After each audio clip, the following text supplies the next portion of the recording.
Ada satu cerita pendek yang luar biasa nih. Sebuah perumpamaan tentang seorang tukang kayu.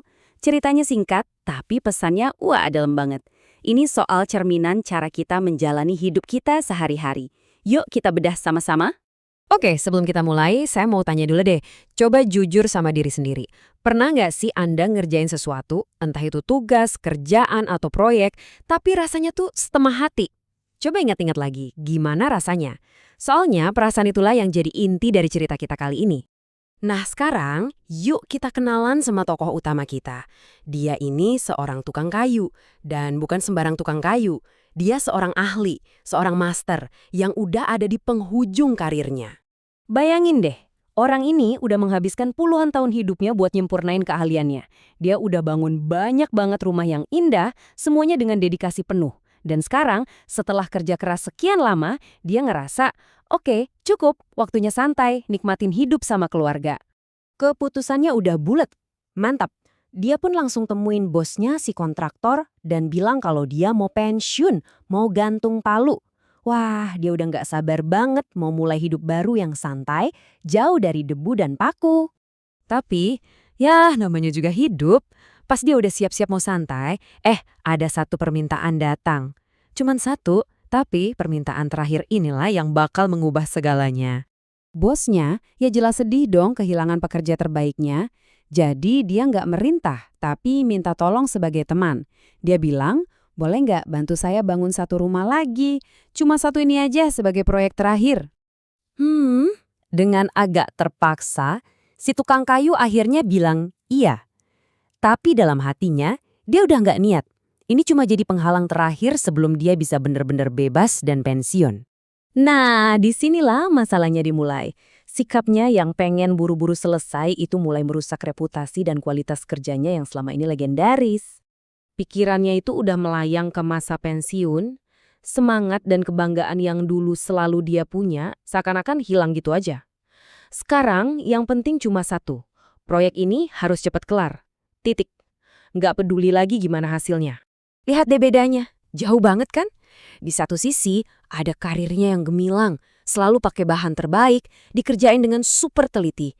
Di sisi lain, proyek terakhir ini, dikerjain asal-asalan, bahannya seadanya. Sayang banget.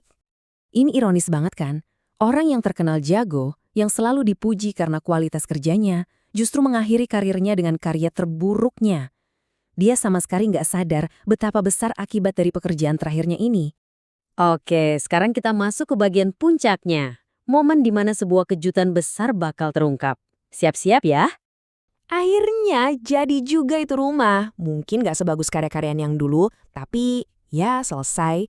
Dengan perasaan lega, dia panggil bosnya buat serah terima. Mikir ini beneran akhir dari segalanya. Bosnya dateng, lihat-lihat rumah itu. Tapi dia nggak marah, nggak komplain. Malah, dia melakukan sesuatu yang sama sekali di luar dugaan si tukang kayu. Sambil nyerahin kunci rumah itu ke si tukang kayu, bosnya senyum dan bilang, "Ini rumahmu, anggap saja ini hadiah dariku untukmu." Coba bayangin, gimana perasaan si tukang kayu pas denger itu. Langsung shock berat. Penyesalan yang luar biasa pasti langsung menghantam dia saat itu juga. Coba aja dia tahu dari awal kalau dia lagi bangun rumahnya sendiri. Pasti dia akan pakai bahan terbaik, dia akan kerahkan semua kemampuannya. Tapi sekarang terlambat. Dia harus tinggal di satu-satunya rumah yang dia bangun dengan asal-asalan. Tapi tunggu dulu. Cerita ini bukan cuma soal tukang kayu dan rumahnya yang jelek. Ini adalah metafora yang kuat banget buat kehidupan kita semua. Jadi intinya begini, kita semua ini ya tukang kayu itu. Setiap hari kita membangun hidup kita sendiri. Setiap pilihan, setiap tindakan, setiap kata yang kita ucapkan, itu ibarat paku yang kita tancapkan, papan yang kita pasang. Gampang kan ngelihat hubungannya? Tukang kayu itu, ya kita. Rumah yang dia bangun, itu hidup kita. Dan rumah yang udah jadi di akhir nanti, itulah hasil akhir dari semua pilihan dan perbuatan yang kita lakukan selama ini. Nah, kalau ditarik ke makna yang lebih dalam, secara spiritual, perumpamaan ini ngajarin kita bahwa semua perbuatan kita di dunia ini, baik itu menaati perintah atau menjauhi larangan, semuanya itu adalah cara kita membangun rumah kita di akhirat nanti. Kualitas hidup kita di sana, katanya, ditentukan oleh kualitas kerjaan kita di sini. Jadi pertanyaan terakhirnya buat kita semua, buat direnungkan, setiap hari kita bangun tidur, kita diberi kesempatan untuk membangun. Kalau Anda sadar betul bahwa Anda sedang membangun rumah yang akan Anda tinggali selamanya, apakah Anda akan melakukannya dengan cara yang berbeda?